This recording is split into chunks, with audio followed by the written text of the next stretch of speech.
Hey everyone, so today I'm in my garden. I think it's around maybe a little bit before 7 o'clock right now. And I'm just gonna have a nice, relaxing evening harvesting from my garden. I haven't done a ton of harvesting yet. I've mentioned this before, but it seems like a lot of my vegetables and herbs are further behind than they normally are.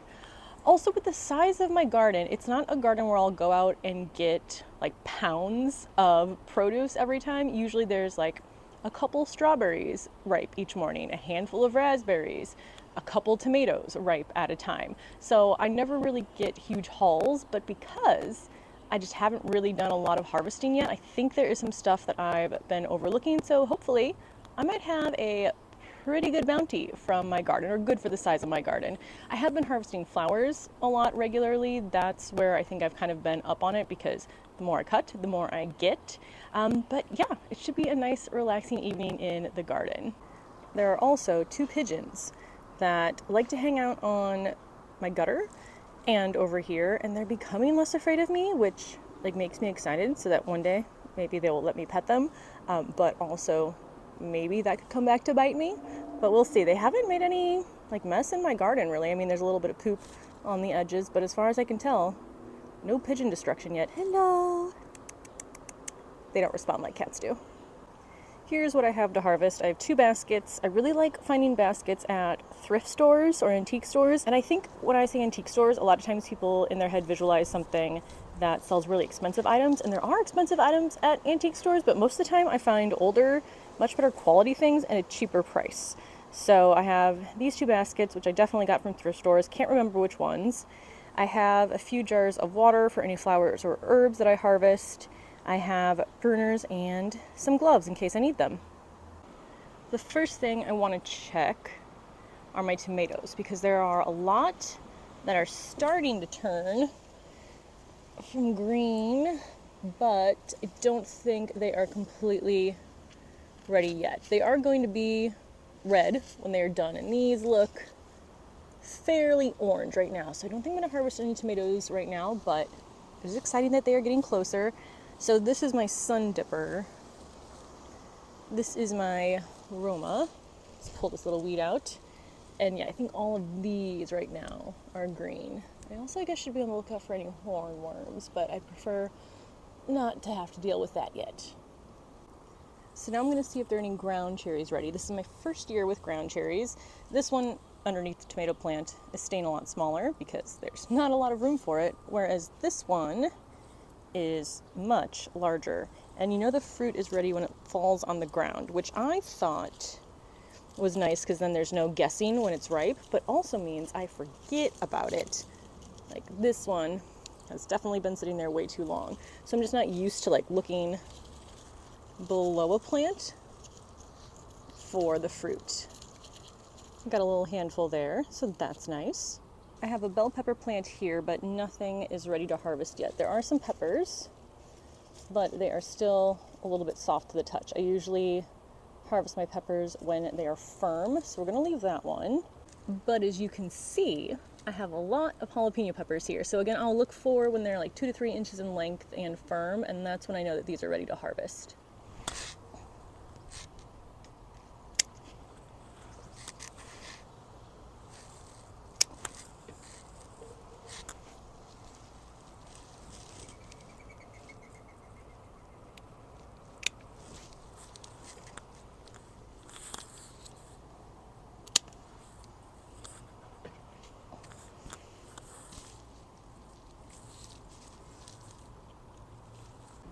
I also think I might have some ready to harvest on this chocolate cherry candy cane pepper. So these you can leave on until they turn red. And I think that's probably more where they get the candy cane name from. But you can also harvest them when they are green. So that's what I'm going to do with at least one of these, maybe two of them right now.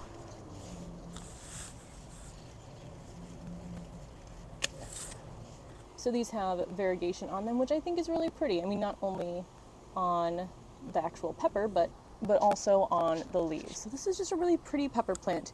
I don't know if it's the most like flavorful, although I don't know if I'd ever describe bell peppers in general as very flavorful, but they are pretty. And this little one, which was also firm.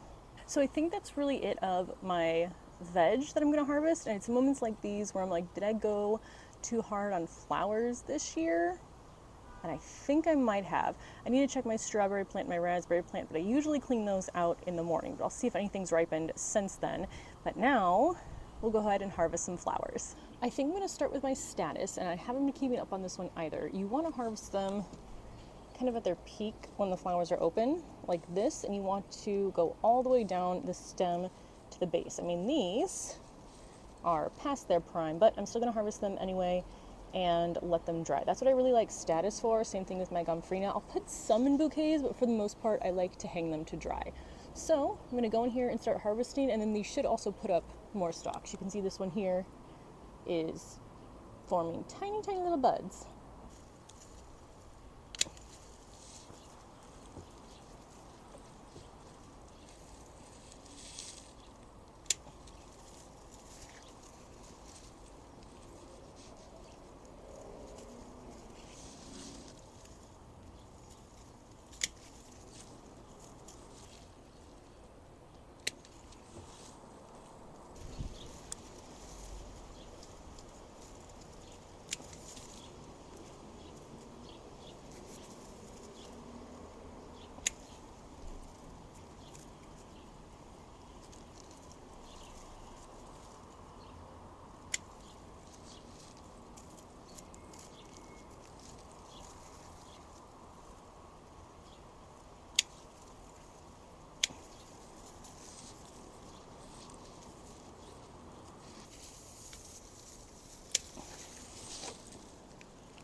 I think I'm gonna go zinnias next. I always go hard in the zinnias. I take all of them that are kind of in their prime. You wanna pick them when they're looking their best. You can kind of tell when they start to get a little bit tired. So I'm gonna grab these, and I basically clean out almost everything, and it makes people nervous, but they do all come back. But I remember I had a friend over and made her a bouquet, and she's like, oh my gosh, I took all of your flowers. I was like, don't worry, they'll grow back in a few days. So let's grab us some zinnias. I just wanted to show you where you want to cut on these. Now let's take this one, for example. I want to come down the stem until I see 2 other shoots growing out. So once I cut this one here, there's going to be 2 other zinnia stems or zinnia flowers growing out from this point in the stem. So the more you cut, the bushier your plant is going to get. So this one actually has a long stem. Most of them aren't that long, but there's nothing here. Nothing between these leaves, and then here is where I see the 2 new shoots.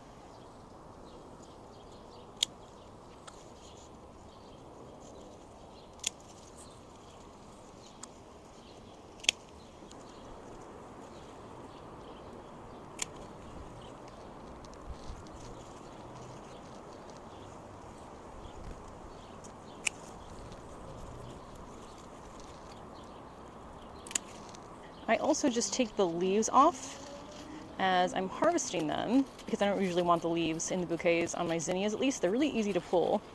And then what I will do is just dump them back in the bed and let them compost and break down in there.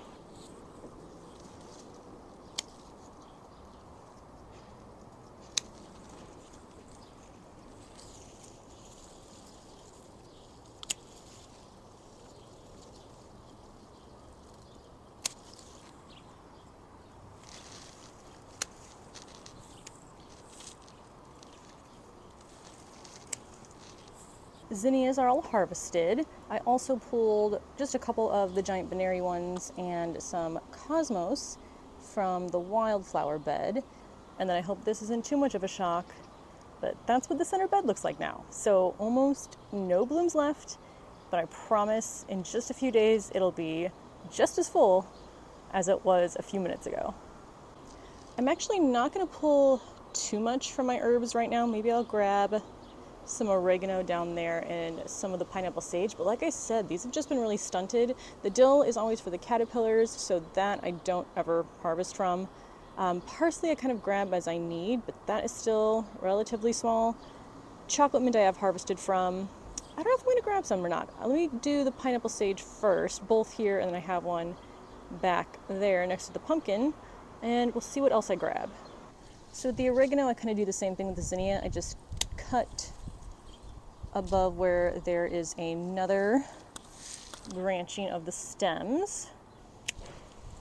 Yeah, this is definitely much spindlier than it's been in the past.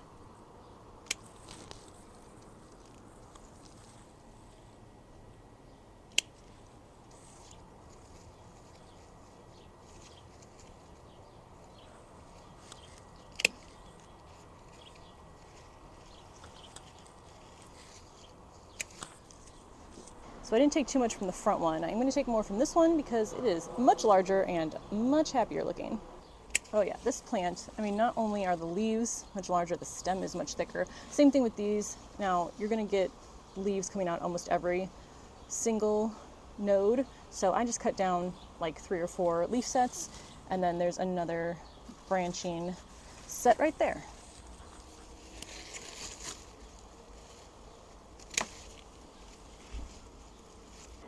And lastly, as the sun is setting behind the trees, I am going to come in and grab some gomphrena. Again, this is another one that I like to dry more than use in bouquets, and I can kind of tell when these are ready when like the head is stiff, so if I shake it, it kind of all moves as one, whereas like this one is more wobbly. So this one's ready.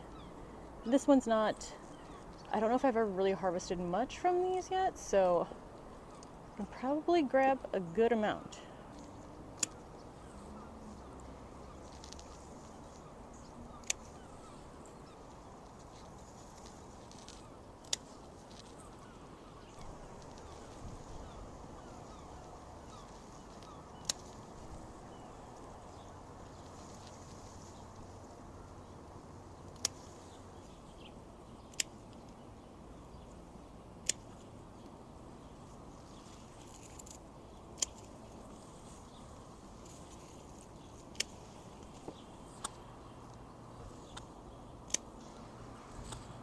And here is my harvest for the evening. Gomphrena here in the front. I know that's carmine. That one's QAS orange. I think that is the strawberry cream, not the QAS pink. The QAS pink is lighter. I have my assortment of other cut flowers. I have the ground cherries. I did get 1 okra, the peppers. I think there's a rhubarb and a couple strawberries back there. And my herbs. And then my status. So yeah, I definitely think I'm very heavy on the flowers this year. Maybe some more veg next year. I am definitely missing growing things like zucchini. Cucumbers I don't love that much. I think I could do more tomatoes, especially another of the cherry tomatoes. Um, but yeah, it's still nice to be able to get all of this from just my front deck. I haven't even gone and harvested anything in the back deck, which would also be more flowers, so I'll save that for another day. But thank you so much for watching, and I will see you in the next one. Bye.